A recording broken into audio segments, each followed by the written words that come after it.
Welcome back mga kamista at tayo po magbabalik para sa isa na naman po nating kwentuhan, konting reaksyon at comment dito sa nangyayaring promotion ni General Torre. Tama po mga kamista at yung pong nangyayari po kasi ngayon katatalaga lamang ni General Torre bilang isang bagong PNP chief ng kapulisan sa Pilipinas. At itong nakaraang araw nga po, merong naging pahayag itong si Senator Jinggoy Estrada. Ang sabi po niya doon sa balita na kung siya raw po ang tatanungin, ito raw pong si General Torre hindi karapat-dapat doon sa kanyang position. Parang hindi raw good choice na maging PNP chief si General Torre. Dahil daw po magkakaroon daw po ng isang kauna-unahang pagkakataon na magkakaroon daw po ng isang arrogante na PNP chief ang Pilipinas. Ngayon naman po, hindi natin alam bakit niya nasabi yon. Sino ba si Senator Jinggoy Estrada? Alam ko si Senator Jinggoy Estrada, kampi yan sa mga Duterte. Kaya hindi na bago ito sa akin. Hindi na ito, kumbaga hindi na nakakagulat kung siya man ay magbigay ng ganoong pananaw tungkol kay General Torre. Pero meron naman pong sumalungat naman kay Mr. Jinggoy Estrada. At ito nga po ay walang iba kundi ang bagong senador na si Senator Panfilo Lacson. At ang sinabi nga po ni Senator Panfilo Lacson, it's a good choice na si General Torre ang bagong maging PNP chief dahil daw po sa siya ay walang kinakatakutan at sa kanyang pananaw ginagampanan ni General Torre ng tama yung kanyang trabaho bilang isang pulis. At ako naniniwala ako dito sa sinabi na to ni Panfilo Lacson, ni Senator Lacson, kasi una-una pulis yan si Senator Lacson. Alam niya kung sino rin naman ang matino kasi alam naman natin na naging PNP chief din itong si Senator Lacson. At ang kanyang goal noong time niya is ayusin din ang kapulisan. At kung sa tingin ni Senator Lacson na itong si General Torre karapat-dapat sa posisyon, alam natin na nasa tamang direksyon din ang ating PNP. Hindi natin alam kung bakit ayaw ni Jinggoy. Siguro baka meron siyang ibang gusto na maposisyon yung kadikit niya. Kasi hindi niya kadikit si General Torre. Pero mga kamista, itong maganda dito. Alam niyo ba na ito kasing proseso na ito na nangyayari, dadaan pa rin kasi ito sa sa Commission on Appointment. At dito natin makikita ngayon kung sino ang mga senador na alam nyo na sasalungat kay General Torre. Kasi alam nyo, kahit na i-promote na siya ng presidente bilang next PNP, dadaan pa rin po sa Commission on Appointment itong si General Torre para ganap na maging PNP chief. Alam niyo naman, alam ko nakaposisyon si Jinggoy Estrada sa Commission on Appointment. At dahil ayaw niya nga kay General Torre, po pwedeng madiskaril or matigil yung pagiging PNP chief ni General Torre dahil dito kay Jinggoy Estrada. Alam naman natin na kung ngayon pa lang pumuputak na siya na ayaw niya kay General Torre, siyempre how much more pag nandiyan na siya sa Commission on Appointment. So mga kamista, ang nakikita ko ditong mangyayari, pahihirapan nila si General Torre na makalusot na maging full-time PNP chief. Kasi ang alam ko, diyan sa commission on appointment, mayroon lang isa na senador na umayaw o tumanggi, hindi na matutuloy yung promotion mo. Siyempre, alam naman natin diyan sa Kongreso, sa Senate, marami diyang kalaban si General Torre. Bakit? Itong si General Torre kasi, mga kamista, alam naman natin yan eh. Sino ba ang bumakbak sa kay Kibuloy?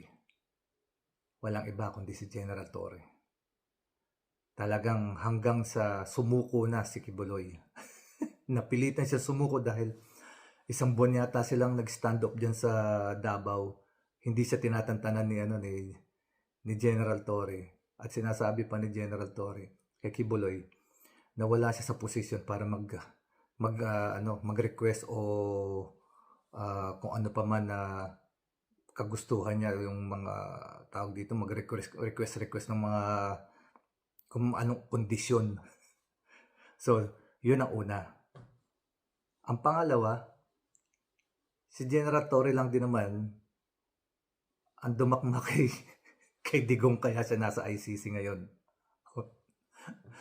yung mga achievement ni General Torre na yan, dun pa lang, malalaman mo na talagang dadaan sa butas ng karayom itong si General Torre sa Commission on Appointment. At higit pa riyan yung mga ginawa ni General Torre nung siya ay naging chief ng precinct sa region police district ng sa Davao, yung precinct 11 ba tawag nila ron o whatever. Nadistino po kasi yan si General Torre sa Davao at marami po siyang nadiskubre na anomalya na pabor lahat sa mga Duterte. Pero yun yung mga kamista. Nabuko ni General Torre na doon pala sa Davao, mayroong 2 logbook ang mga pulis. Yung isa naglalaman ng peke na log. Yung isa naglalaman ng kung ano yung tunay na nangyayari. So ngayon, hindi nalilista yung mga rape. Hindi daw po nalilista yun doon. So maraming krimen na nangyayari na hindi talaga nalilista. Kasi 2 yung logbook. Yung isa, kumbaga, yung good book at saka yung bad book. So, nabisto yun ni General Torre. At yung 2 pulis na nabisto niya doon ay kasanggang dikit ng mga Duterte.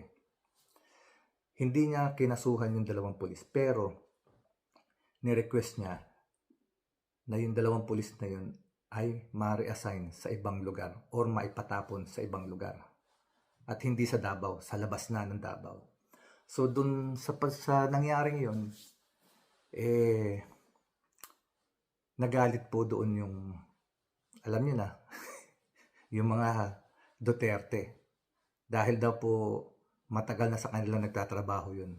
At bukod pa doon, meron pa silang pinatanggal itong si General Torre na 100 pulis diyan sa Davao.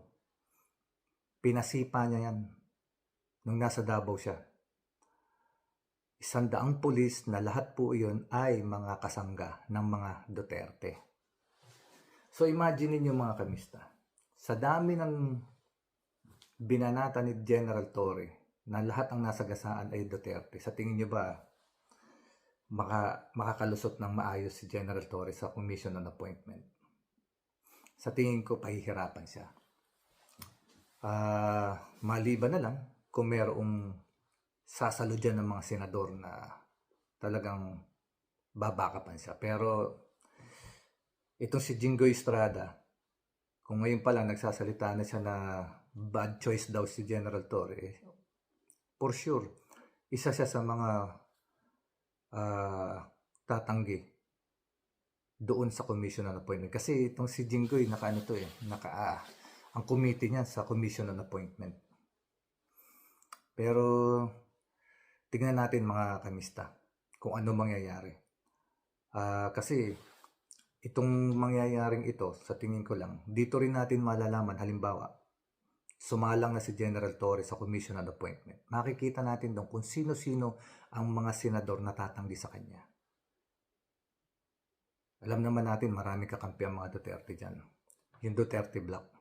So doon pa lang, malalaman na natin kung sino rin ang boboto para hindi ma-impeach si BP Sara.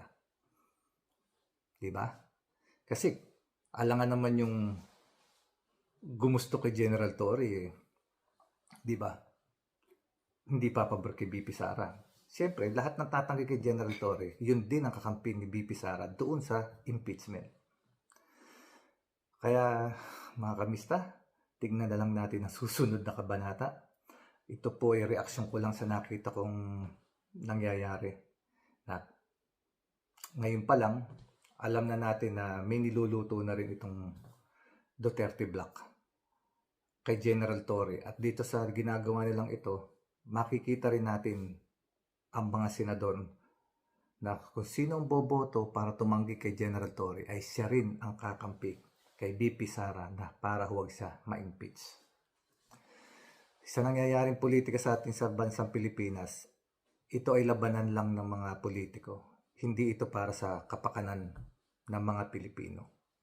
Mga personal na interest na nangyayari dyan. So mga kababayan, reaction lang ito.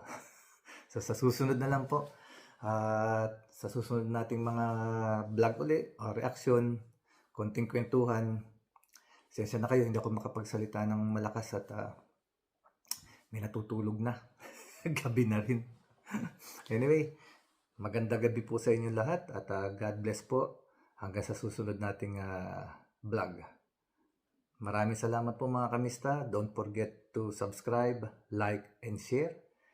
Kung nagustuhan mo to, paki-comment naman. At kung hindi mo rin naman nagustuhan, paki-comment na rin. Wala po kayong maririnig sa akin. At least, alam ko yung mga damdamin nyo. Maraming salamat po. At magandang gabi o magandang umaga kung nasaan man kayo. Sa mga kapatid nating Muslim, Assalamualaikum. God, peace be with us. Okay? Hanggang sa muli.